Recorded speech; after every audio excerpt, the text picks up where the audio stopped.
arahan Pak Prabowo itu sesuai dengan hukum dan perundang-undangan yang berlaku. Jadi Pak Mahfud jangan menghasut bahwa Pak Prabowo mengajarkan melanggar hukum dan lain sebagainya, gitu loh. Oke? Ini diborong semua, kawan-kawannya nggak kebagian. Nah, udah cukup.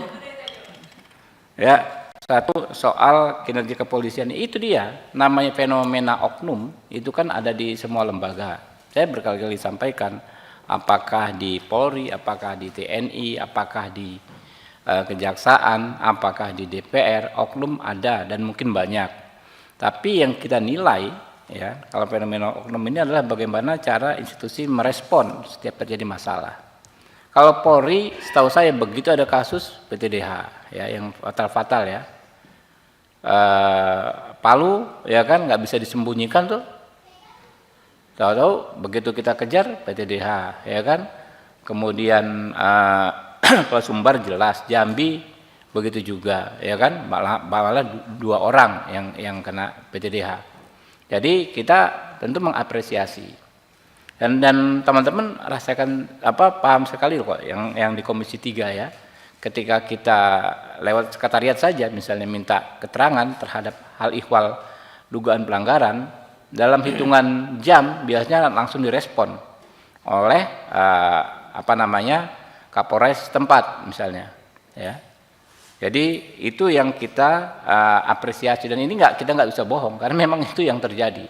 Kita yakin memang Pak Kapolri mengingatkan kepada jajarannya, ya, setiap masalah tentu mungkin saja terjadi, tapi bagaimana respon penyelesaiannya yaitu yang dituntut maksimal. Soal DWP ini ada 2 sisi, ya. Satu sisi tentu kita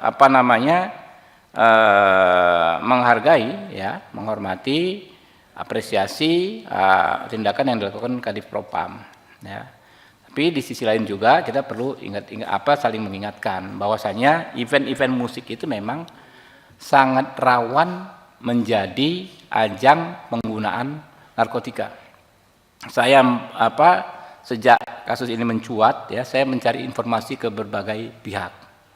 Memang banyak mengatakan, Pak, kalau di situ, ya, acara seperti ini memang sangat rawan penggunaan narkotika.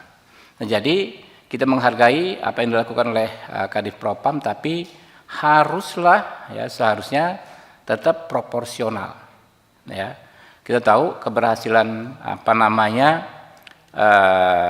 di narkoba kita luar biasa, membongkar bertonton pengiriman sabu, ya, sampai kita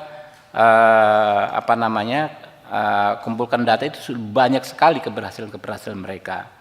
Nah, kalau ada oknum-oknum yang melakukan pelanggaran, tentu harus ditindak. Siapa yang berbuat harus bertanggung jawab.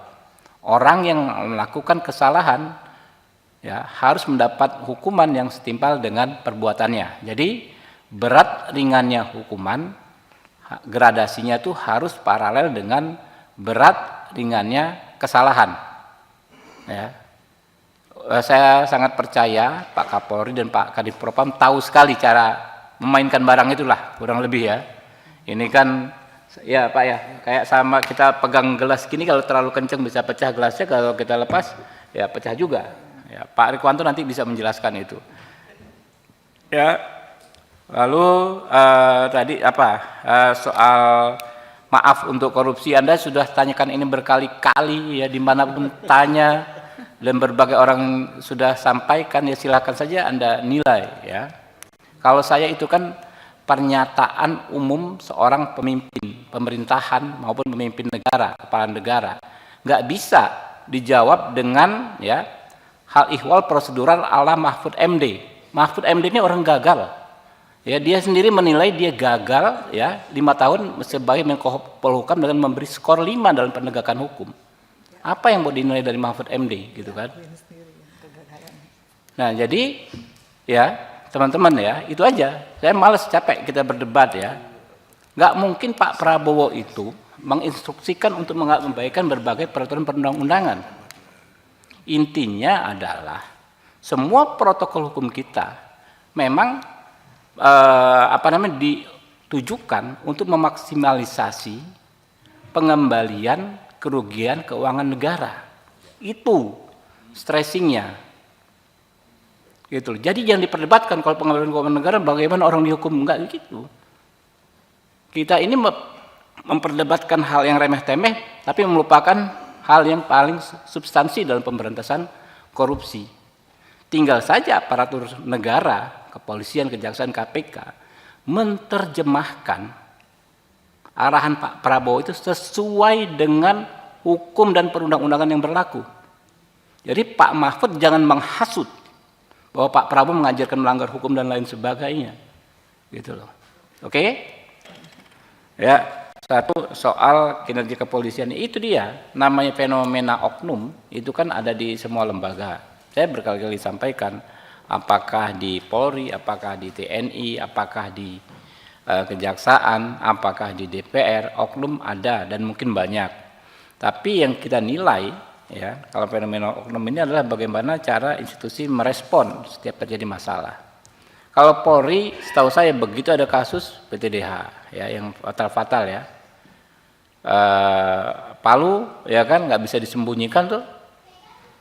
Tahu-tahu begitu kita kejar PTDH, ya kan. Kemudian kalau Sumbar jelas, Jambi begitu juga, ya kan. Malah 2 orang yang kena PTDH. Jadi kita tentu mengapresiasi. Dan teman-teman rasakan paham sekali kok yang di Komisi 3 ya. Ketika kita lewat sekretariat saja misalnya minta keterangan terhadap hal ihwal dugaan pelanggaran, dalam hitungan jam biasanya langsung direspon oleh Kapolres tempat misalnya, ya. Jadi itu yang kita apresiasi, dan ini kita nggak bisa bohong karena memang itu yang terjadi. Kita yakin memang Pak Kapolri mengingatkan kepada jajarannya, ya. Setiap masalah tentu mungkin saja terjadi, tapi bagaimana respon penyelesaiannya yaitu yang dituntut maksimal. Soal DWP ini ada 2 sisi, ya. Satu sisi tentu kita menghargai, ya, menghormati, apresiasi tindakan yang dilakukan Kadif Propam, ya. Tapi di sisi lain juga kita perlu saling mengingatkan bahwasanya event-event musik itu memang sangat rawan menjadi ajang penggunaan narkotika. Saya sejak kasus ini mencuat, ya, saya mencari informasi ke berbagai pihak. Memang banyak mengatakan, Pak, kalau di situ, ya, acara seperti memang sangat rawan penggunaan narkotika. Nah, jadi kita menghargai apa yang dilakukan oleh Kadif Propam, tapi haruslah, ya, seharusnya tetap proporsional, ya. Kita tahu keberhasilan di narkoba kita luar biasa, membongkar bertonton pengiriman sabu, ya, sampai kita kumpulkan data itu banyak sekali keberhasilan mereka. Nah, kalau ada oknum-oknum yang melakukan pelanggaran, tentu harus ditindak. Siapa yang berbuat harus bertanggung jawab. Orang yang melakukan kesalahan, ya, harus mendapat hukuman yang setimpal dengan perbuatannya. Jadi berat ringannya hukuman, gradasinya itu harus paralel dengan berat ringannya kesalahan, ya. Saya sangat percaya Pak Kapolri dan Pak Kadif Propam tahu sekali cara memainkan barang itulah, kurang lebih, ya. Ini kan, ya Pak, ya, kayak sama kita pegang gelas gini, kalau terlalu kencang bisa pecah gelasnya, kalau kita lepas ya pecah juga. Ya, Pak Rikwanto nanti bisa menjelaskan itu. Ya, lalu tadi soal maaf untuk korupsi, Anda sudah tanyakan ini berkali-kali, ya, dimanapun tanya dan berbagai orang sudah sampaikan, ya, silakan saja Anda nilai, ya. Kalau saya itu kan pernyataan umum seorang pemimpin pemerintahan maupun pemimpin negara, kepala negara, nggak bisa dijawab dengan, ya, hal ihwal prosedural ala Mahfud MD. Mahfud MD ini orang gagal, ya, dia sendiri menilai dia gagal, ya, 5 tahun sebagai Menko Polhukam dengan memberi skor 5 dalam penegakan hukum.